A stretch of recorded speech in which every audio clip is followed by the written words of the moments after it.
بسم الله الرحمن الرحيم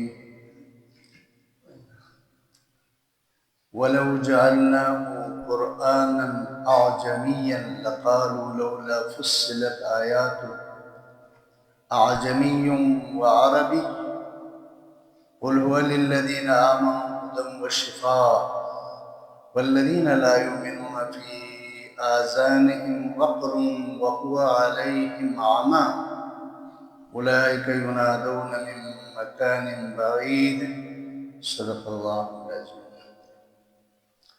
اچھا، وقر کہتے ہیں بوجھ کو، کسی بھاری چیز کو وقرن کہتے ہیں، ڈاٹ بھی کہتے ہیں، کانوں پر بوجھ رکھنا۔ عین میم عما، یہ دل کی آنکھوں کا بند ہونا، اس کو بھی اندھا پن کہتے ہیں۔ اور یہ والے سامنے انسان کے چہرے پر جو آنکھیں ہیں، ان کے اندھا پن کو بھی عما کہتے ہیں۔ بصیرت اور بصارت دونوں کے اندھا پن کو عما کہتے ہیں۔ اعجمین، اعجمین، عربی اور اجمی یہ ایک دوسرے کے متضاد لفظ ہیں۔ اجمی گونگا پن اور عربی فصیح بلیغ، جو بات پر قادر ہو، خوبصورت گفتگو کرے، اس کو عربی میں عربی ہی کہتے ہیں۔ عربی کا معنی فصیح زبان میں بولنے والا، عربی کا معنی فصاحت اور بلاغت، اور اعجمی کہتے ہیں گونگا پن، جو آدمی بول نہیں سکتا ہے، سن نہیں سکتا ہے، اس آدمی کو اعجمی کہتے ہیں۔ آیات کا ترجمہ سن لیجیے، اللہ نے فرمایا وَلَوْ جَعَلْنَاهُ قُرْآنًا أَعْجَمِيًّا، اگر ہم اس قرآن کو غیر عربی زبان میں نازل کرتے لَقَالُوا لَوْلَا فُصِّلَتْ آيَاتُهُ، تو یہ مشرکین مکہ کہتے کہ یار اس کی آیات واضح ہی نہیں ہے۔ أَعْجَمِيٌّ، جو قرآن عربی میں، وَعَرَبِيٌّ، رسول عربی ہے۔ یہاں دیکھیں دو لفظ ان کی خبر محذوف ہے۔ اعجمی، قرآن عجمی میں ہے، عربی زبان میں نہیں ہے۔ وعربی، اور رسول عربی ہے۔ عجیب ہے یہ تو۔ قل هو للذین آمنوا هدى وشفاء، میرے نبی اس کو بتا دیجئے کہ یہ قرآن ایمان والوں کے لیے رہنما بھی ہے، ایمان والوں کے لیے شفا بھی ہے۔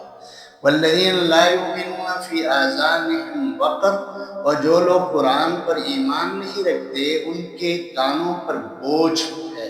وَهُوَ عَلَيْهِمْ عَمَىٰ، اس کی وجہ سے وہ اندھا پن کے شکار ہیں۔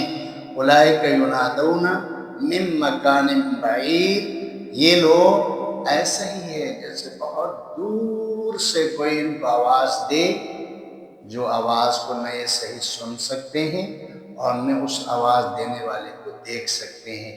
اللہ فرما رہے ہیں ان کے لیے قرآن ایسے ہی ہے۔ اچھا، یاد رکھو قرآن مجید کے سب سے پہلے مخاطبین، سب سے پہلا خطاب اہل عرب سے ہے۔ اہل عرب میں بھی مکہ والوں سے ہے، اور مکہ والوں میں بھی اہل قریش سے ہے۔ سب سے پہلے قرآن کو اللہ تعالیٰ نے ان لوگوں کو، اور ان کی زبان عربی میں، حضور صلی اللہ علیہ وسلم کی اپنی زبان عربی ہے، تو اللہ تعالیٰ نے انسانوں کی رہبری اور ہدایت کے لیے جو کتاب، آخری کتاب نازل فرمائی، اس کو اللہ تعالیٰ نے عربی میں نازل کی ہے۔ اور عربی میں بیان کو اللہ تعالیٰ نے فرمایا کہ میں بھی جو کلام کرتا ہوں وہ بھی عربی ہے، فرشتوں کی زبان بھی عربی ہے، محمد صلی اللہ علیہ وسلم کی زبان بھی عربی ہے۔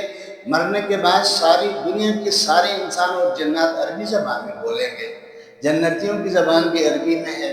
تو ان تمام وجوہات کی وجہ سے اللہ نے آخری کتاب کو عربی زبان میں نازل فرمائی، اور عربی زبان کو اللہ تعالیٰ نے اس وجہ سے ہر بندے کے لیے آسان بنا دیا۔ یہ کوئی ایسی زبان نہیں جو کسی کو نہ آئے، جو کسی کو جو نہ اس کی وجہ سے مشکل پیش آئے، اللہ تعالیٰ نے اس کے اندر یہ اعجاز رکھا ہے۔ تو اللہ تعالیٰ فرما رہے ہیں میرے نبی، اگر ہم قرآن کو جیسے یہ لوگ مطالبہ کرتے ہیں، مطالبہ کیا کرتے تھے، یہ کیا بات ہے بھائی، محمد صلی اللہ علیہ وسلم کوئی معجزہ دکھانا چاہتے تھے تو قرآن کو کسی اور زبان میں نازل کر کے اس کی تشریح کرتے، یہ بھی عربی ہے، قرآن بھی عربی ہے، بہانے بناتے تھے۔ تو اللہ تعالیٰ فرما رہے ہیں ہم اس کو عجمی زبان میں نازل کرتے تب بھی یہ آپ کو تنگ کرتے کہ بھئی کیا بات ہے، عجمی زبان تو ہماری سمجھ میں نہیں آتی، عربی نے ماننے نازل کرتے تب بھی یہ اعتراض کرتے ہیں۔ میرے نبی اصل بات یہ ماننا ہی نہیں چاہتے ہیں۔ جب کوئی بندہ ماننے پر نہیں آتا وہ ہزار بہانے بناتا ہے۔ فرمایا کہ میں نے جو اپنے بندوں کی مصلحت اور حکمت کو دے کر قرآن کو جس زبان میں نازل کیا یہ سوٹیبل ہے، یہ سب کے لیے آسان ہے، یہ سب کے لیے جو نا بھائی اس کو سمجھنا، اس کو پڑھنا، اس کو یاد کرنا آسان ہے، لہٰذا ان کی باتوں پر نہ جائیے۔ یہ صرف اور صرف کیا کر رہے ہیں؟ یہ صرف اور صرف بہانے بنا رہے ہیں۔ ہم عجمی زبان میں نازل کرتے یہ عربی ہونے کے لیے ستانہ دینا شروع کرتے، ہم عربی زبان میں نازل کی یا عجمی زبان میں کتاب چاہتے ہیں۔ فرماتے ہیں کہ اللہ تعالیٰ کہ یہ دراصل بہانے بناتے ہیں، ماننے کے لیے تیار نہیں ہے۔ ماننے پر آئے تو آدمی کو بہانے کی ضرورت نہیں ہوتی، جب نہیں مانتا ہے تو بہت سارے بہانے بناتا ہے۔ اچھا ایک بات ہے، دوسری بات اللہ نے فرمایا میرے نبی یہ لوگوں کو بتا دیجئے کہ قرآن رہنمائی ہے اور شفا ہے۔ زندگی کے مسائل میں اکثر ایمان سے لے کر اخلاقیات تک، سیاست تک، حکومت تک اللہ تعالیٰ نے قرآن کے اندر رہنما اصول عطا کیے ہیں۔ فیصلوں تک ہر چیز کو اللہ تعالیٰ نے اصول کے اندر ذکر کیا ہے، تو قرآن سے رہنمائی اصول کے اندر لیے جا سکتے۔ اور پھر شفا کیسا ہے؟ جب انسان قرآن کے احکامات پر عمل کرتا ہے تو یہ اس کی ظاہری اور باطنی بیماری کے لیے شفا بن جاتی ہے۔ آپ کی نماز بظاہر ایک عمل ہے، 5-10 منٹ کے عمل ہے، خدا کی قسم یہ اندر کی شفا اور باہر کی شفا اس سے وابستہ ہے۔ اللہ کے نبی صلی اللہ علیہ وسلم کے پاس بیمار آتے تو حضور صلی اللہ علیہ وسلم پر ہمیشہ فرمایا کرتے بھائی نماز پڑھا کرو ٹھیک ہو جاؤ۔ نماز کے اندر اللہ نے شفا ہے، روزے کے اندر شفا ہے، حج کے اندر شفا ہے۔ جب آپ زکوٰۃ دیتے ہیں، کسی کی مالی مدد کرتے ہیں، آپ کو وہ سکون اللہ عطا کرتے ہیں کہ آپ حیران ہو جائیں گے۔ ڈاکٹر ہارون رشید کے جنرل اسپتال کے نفسیات کے ماہر ڈاکٹر تشیات آپ اس کو جانتے ہیں، اس نے کتاب لکھی ہے، کتاب کا نام ہے امید۔ وہ قسم کھاتا ہے کہ بھائی زکوٰۃ دینے کے بعد، کسی کے ساتھ مالی مدد کرنے کے بعد جو آپ کو اللہ تعالیٰ عطا کرتے ہیں، دنیا کی کوئی گولی اس کا مقابلہ نہیں کر سکتی، دنیا کی کوئی ٹیکہ جات اس کا مقابلہ نہیں کر سکتی۔ وہ کہتے ہیں وہ آپ کو اتنا روحانی خوشی ہوتی ہے کہ اس خوشی کی بنیاد پر تمہارا بلڈ پریشر بھی کنٹرول ہو جاتا ہے، تمہارا شوگر بھی ٹھیک ہو جاتا ہے، تم بہت ساری بیماریوں کو یکدم و صدقہ خیرات وہ جو مالی مدد ہے آپ سے دور کر دیتا ہے۔ تو اللہ تعالیٰ قرآن کو مجموعی طور پر رہنمائی کی کتاب بھی یہ قرآن ہے، اور مجموعی طور پر اللہ تعالیٰ نے اس کی احکامات پر حضور کی سنت کے مطابق عمل کیا جائے تو پھر انسان کو ظاہری اور باطنی شفا کا بھی اللہ تعالیٰ نے وعدہ کیا۔ وَنُنَزِّلُ مِنَ الْقُرْآنِ مَا هُوَ شِفَاءٌ، اللہ نے فرمایا کہ ہم نے قرآن کو شفا بنا کر نازل کیا۔ اسی لیے سورہ فاتحہ اللہ کے نبی کے زمانے میں سورہ فاتحہ سے بیماروں کا علاج کیا کرتے ہیں۔ علامہ ابن قیم رحمۃ اللہ علیہ فرماتے ہیں کہ میں مکہ میں پہنچا تو مکہ میں مجھے بیماری لگ گئی۔ علامہ ابن قیم دنیا کے بہت بڑے عالم دین، وہ کہتے ہیں میں نے سوچا کہ اللہ تعالیٰ نے مکہ میں سورہ فاتحہ کو نازل کیا، میں نے کہا کہ میں نے سورہ فاتحہ آب زمزم میں دم کر کے پی لیا، اسی وقت بیماری میرے جسم سے ختم ہو گئی۔ یہ کیا ہے؟ یہ اللہ تعالیٰ آپ کو دکھاتا ہے کہ میں نے جو رہنمائی کے لیے بھی جو قرآن دیا، اس سے رہنمائی لو، مسائل حل ہو جائیں گے، اور اس پر عمل کرو تو شفا ملے گی۔ شفا قرآن کے اندر موجود ہے۔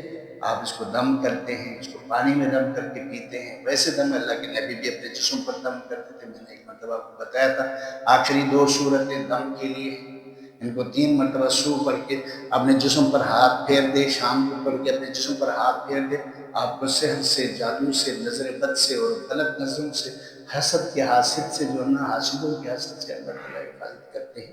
اس کے ساتھ اللہ نے فرمایا یہ مشرکین مکہ صرف اور صرف قرآن مجید کو ضد کی بنیاد پر نہیں مانتے ہوئے کہ ان کے کانوں پر بوجھ ہے، ان کو آواز میری وحی کی صحیح سنائی نہیں دے رہی، اور یہ میرے نبی کو صحیح طریقے سے دیکھ نہیں رہے۔ اگر یہ سن لیتے اور میرے نبی کو اچھی طرح سے دیکھ لیتے تو ان کو ہدایت مل جاتی۔